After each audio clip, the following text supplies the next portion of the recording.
जाइए शुरू, क्योंकि इंग्लिश पढ़ाने आ गया है आपका इंग्लिश गुरु। Dear students, my name is Rajneesh Tyagi and from today onwards I shall teach you English grammar, not only for the students of ICSE but also the students of CBSE and others. आप सभी students मेरी videos देख करके English grammar को बहुत ही अच्छा बना सकते हैं। तो इसी चीज को देखते हुए तो हम सबसे पहले आज अपना फर्स्ट टॉपिक स्टार्ट करेंगे and the topic is direct and indirect. Dear students, direct and indirect is an important segment of English grammar. ये इंग्लिश ग्रामर का सबसे इंपॉर्टेंट सेगमेंट है और हम कई बार बचपन में इस सेगमेंट को ठीक से समझ भी नहीं पाते हैं। आप सभी स्टूडेंट्स को फोकस होकर के पढ़ाई करनी है, फोकस होकर के वीडियोस को देखना है और अपने डाउट्स को मुझसे पूछना भी है। मेक श्योर आप धीरे धीरे जैसे पढ़ते रहेंगे आपको बहुत सारी चीजें आएंगी। हाँ, ये मैं बता दूं कि एक दिन में आप कुछ भी नहीं सीख सकते। अगर कोई लोग आपसे दावा करते हैं कि एक दिन में आपसे चीजें सिखा सकते हैं तो दिस इज क्वाइट इम्पॉसिबल, क्योंकि बड़ी चीजें सीखने में समय लगता है। तो चलिए टाइम को वेस्ट नहीं करते और हम सभी आज के दिन को शुरू करते हैं। Direct indirect, the very first chapter for the students of ICSE। Dear students, direct और इनडायरेक्ट स्टार्ट करने से पहले मैं आपसे डिस्कस करना चाहूंगा कि डायरेक्ट एंड इनडायरेक्ट होता क्या है। What is actually the mean by direct and indirect. Direct किसे कहा गया और इनडायरेक्ट किसको कहा गया। Dear students, you can simply understand when the audience is going to explain anything in the words of a speaker, that thing is known as direct। जी हाँ, अगर कोई भी ऑडियंस या कोई भी श्रोता स्पीकर की बात को उसी के शब्दों में बता देता है तो वो डायरेक्ट स्पीच में रखा जाता है। यानी कि सपोज जैसे मैं आपको कोई लेक्चर पढ़ा रहा हूँ या मैं आपको कोई चीज सिखा रहा हूँ और आप मेरी कही हुई बातों को मेरे ही शब्दों में एक्सप्लेन करें तो वो कहेगा डायरेक्ट स्पीच, क्योंकि मैं स्पीकर हूं और कोई भी ऑडियंस अगर मेरी कही हुई बात को मेरी ही लैंग्वेज में मुझे समझाती है so that will be known as direct speech.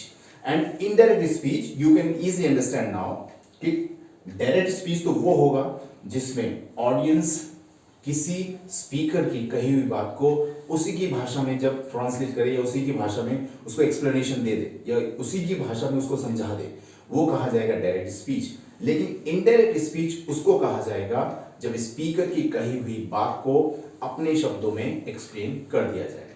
जैसे टीचर कई बार क्लास में आपको बहुत सारे लेक्चर्स पढ़ाते हैं, ठीक है।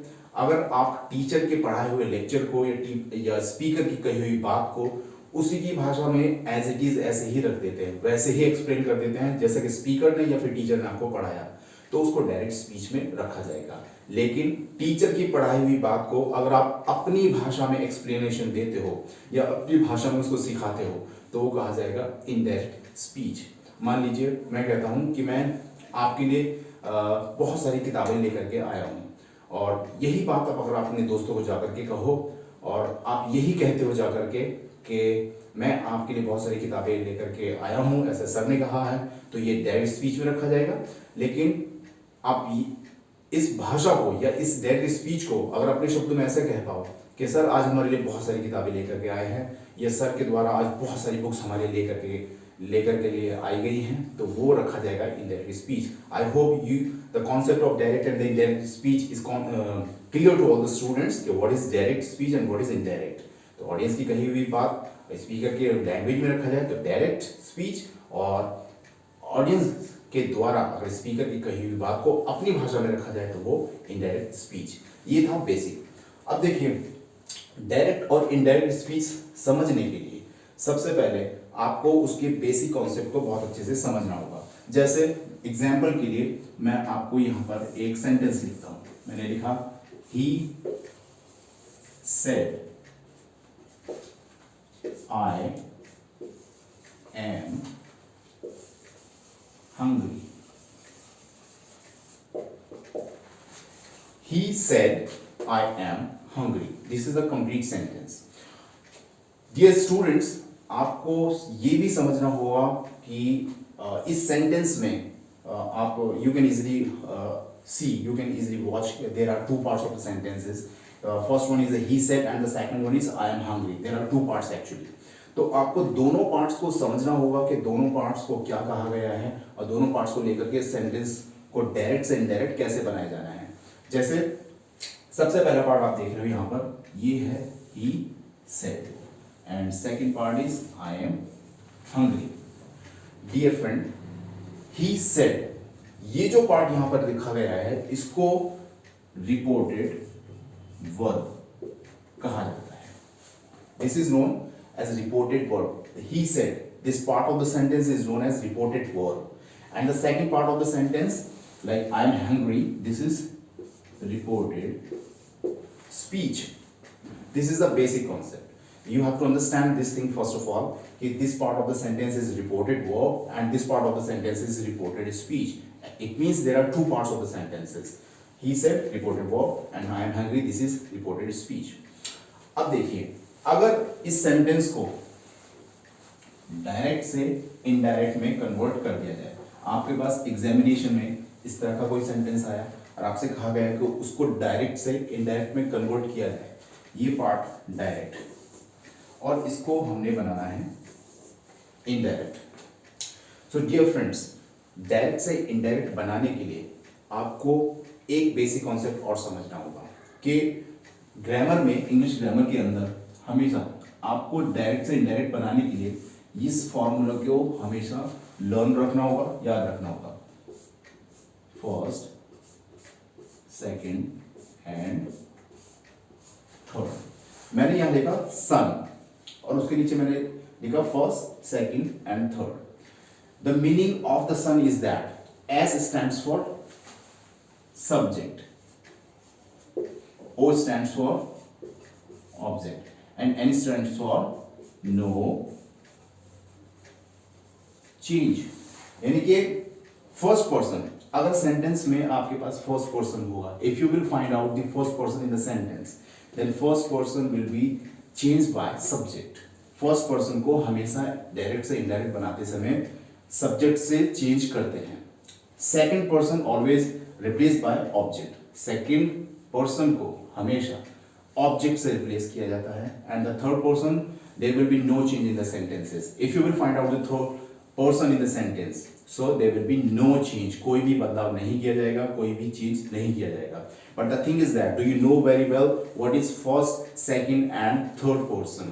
इसको भी आपको समझना होगा, क्योंकि डायरेक्ट से इनडायरेक्ट बनाते समय हमें सबसे ज्यादा प्रॉब्लम तभी होगी अगर हमें उसका बेसिक कॉन्सेप्ट ठीक से क्लियर नहीं है। Dear students, you must be know that first person हमेशा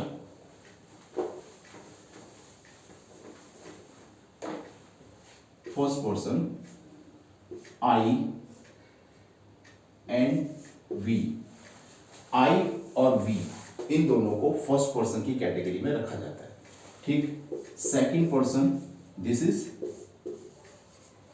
you, you is second person and third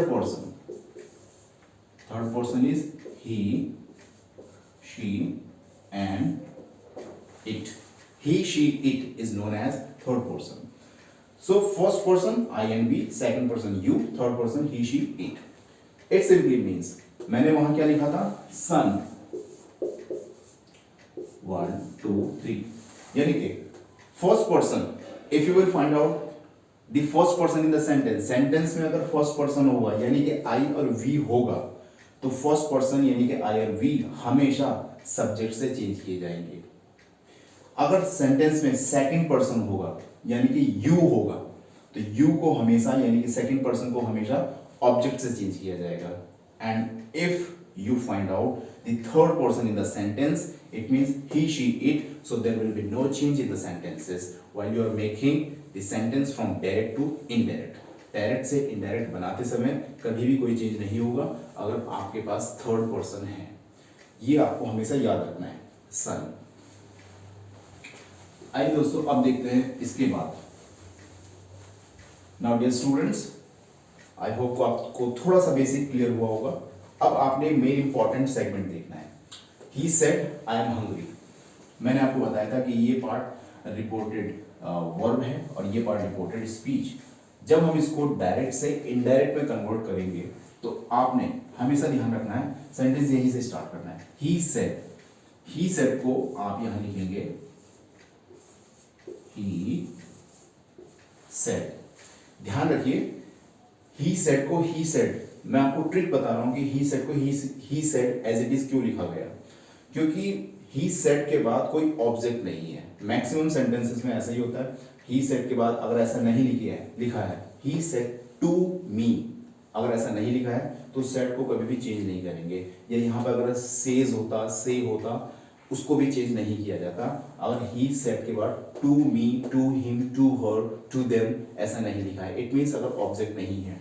so he said केवल इतना ही लिखा है, तो ही सेड को इनडायरेक्ट बनाते समय भी आप डायरेक्ट ही सेड ही लिखोगे, फर्स्ट थिंग। दूसरी चीज, इतना लिखने के बाद now you will use a conjunction to join the sentences. अब आपको एक कंजक्शन लगाना है, कंजक्शन आप लगाएंगे दैट। हर सेंटेंस में कंजक्शन दैट लगेगा, this is not necessary, sentence पर डिपेंड करता है कि आपने कौन सा कंजक्शन कहाँ लगाना है। जैसे जैसे वीडियोस आती रहेगी मैं आपको हर लेक्चर में बताता रहूंगा कि किस सेंटेंस में आपने कौन सा कंजक्शन इस्तेमाल या यूज करना है। अभी आपने ही सेड, उसके साथ आपने लगाना है दैट। उसके बाद अब सबसे इंपॉर्टेंट काम यहाँ शुरू होता है रिपोर्टेड स्पीच में। रिपोर्टेड स्पीच में आप देख रहे हैं कि यहाँ सब्जेक्ट लिखा गया है आई, और आपको अच्छे से ध्यान होगा, मैंने आपको जस्ट बताया कि I stands for first person, correct, first person, I हमारा फर्स्ट पर्सन है। और दोस्तों मैंने आपको एक्सप्लेन किया था कि first person is always explain by subject, first person को हमेशा सब्जेक्ट से चेंज किया जाता है। तो ये आई जो फर्स्ट पर्सन है, इसको रिप्लेस करने के लिए you will find out the subject. So subject आप हमेशा रिपोर्टेड वर्ब में देखेंगे, रिपोर्टेड वर्ब में यहां आप देखेंगे तो सब्जेक्ट हमारे पास क्या आता है, ही। इट मींस ये जो फर्स्ट पर्सन है ये रिप्लेस होगा यहां इस सब्जेक्ट से, I will be replace by this subject ही। तो दैट के बाद आप यहां लिखेंगे ही। आई होप आपको क्लियर हुआ होगा। यहां पर फर्स्ट पर्सन है आई, तो वो सब्जेक्ट से चेंज होगा। यहां अगर वी लिखा होता फर्स्ट पर्सन तो वो भी सब्जेक्ट से ही चेंज होता, यानी कि यहां जो लिखा होता वो आई की जगह आ जाता। तो आई की जगह अभी हमने लिखा ही, क्योंकि सब्जेक्ट में रिपोर्टेड वर्ब में ही लिखा हुआ है, this is why I have written there he यहां है। अब इसके बाद वेरी इंपॉर्टेंट थिंग, अब आपने वर्ब को इस्तेमाल करना है, ऑक्सिलरी वर्ब को इस्तेमाल करना है। आई के साथ एम लिखा हुआ है, वेरी बेसिक थिंग, ये सेंटेंस लिखा हुआ है आई एम हंग्री, ये प्रेजेंट टेंस में ये सेंटेंस है। अभी आपने एक चीज हमेशा ध्यान रखनी है कि आपका रिपोर्टेड वर्ब जिस टेंस में होगा उसी टेंस में आप उसको ऑक्सिलरी वर्ब को इस्तेमाल करोगे। यहां लिखा हुआ है सेड, और सेड डियर स्टूडेंट्स ये पास्ट टेंस को इंडिकेट करता है, ठीक है। तो इसीलिए ही के साथ आप लिखेंगे ही वॉज हंग्री। जब आपने दैट इस्तेमाल किया उस समय ये इन्वर्टेड कॉमा यहां से रिमूव हो जाएंगे, क्लोज हो जाएंगे। So he said I am hungry, उसका इनडायरेक्ट बनेगा he said that he was hungry. आपने ही सेड को as it is he said लिखा और उसके बाद कंजक्शन इस्तेमाल किया दैट। उसके बाद आप जब रिपोर्टेड स्पीच में गए वहां सब्जेक्ट पर्सन था हमारे पास आई फर्स्ट पर्सन था, this is why I is replaced by subject he, हमने ही लिखा। आई के साथ एम था लेकिन हमारा ये टेंस है पास्ट में है पीछे से, तो रिपोर्टेड जो स्पीच है वो सेड यानी कि पास्ट टेंस है, इसीलिए एम को रिप्लेस किया गया ही के साथ वॉज में, ही के साथ वॉज। अगर यहाँ पर ही सेज लिखा होता तो इट सिंपली मीन्स ही के साथ यहाँ पर इज लिखा होता, क्योंकि वो उसमें प्रेजेंट टेंस में होता, लेकिन ये पास्ट टेंस में ही सेड, इसलिए वहां पर आया he was hungry. This is the basic thing. ये आपको डायरेक्ट से इनडायरेक्ट बनाने का एक नमूना है कि आप कैसे इस कॉन्सेप्ट को समझेंगे। Grammar according to me is a thing कि जब आप उसके बेसिक को बहुत अच्छे से समझने लगते हो, while you starting understanding the basic terms of English grammar, then you come to know all the things easily. आपको बाकी की चीज़ें बहुत आसानी से आने लगेगी। तो मैं उम्मीद करता हूँ कि आपको भी ये बेसिक कॉन्सेप्ट समझ में आया होगा। इसके आगे की सीरीज अब चलेगी। डियर स्टूडेंट्स, एक चीज़ और कहूँगा कि आप सभी चीज़ों पर नोट्स बनाइए, लिखिए, पढ़िए, तभी आप उन चीज़ों को बहुत बेहतर तरीके से समझ सकते हैं, क्योंकि ज्ञान और नॉलेज एक दिन में कभी भी कंप्लीट नहीं होता, एक दिन में नहीं आता। आपको पढ़ना पड़ेगा, आपको लिखना पड़ेगा, आपको सीखना पड़ेगा, और एग्जाम के लिए कैसे आपने मार्क्स गेन करने हैं, कैसे आपने तैयारी करनी है, उस चीज़ के बारे में भी डिस्कस करूँगा। ठीक है, आगे की वीडियो में मैं कॉन्सेप्ट को और आगे दे करके चलूँगा। तब तक के लिए टेक केयर, बाय बाय।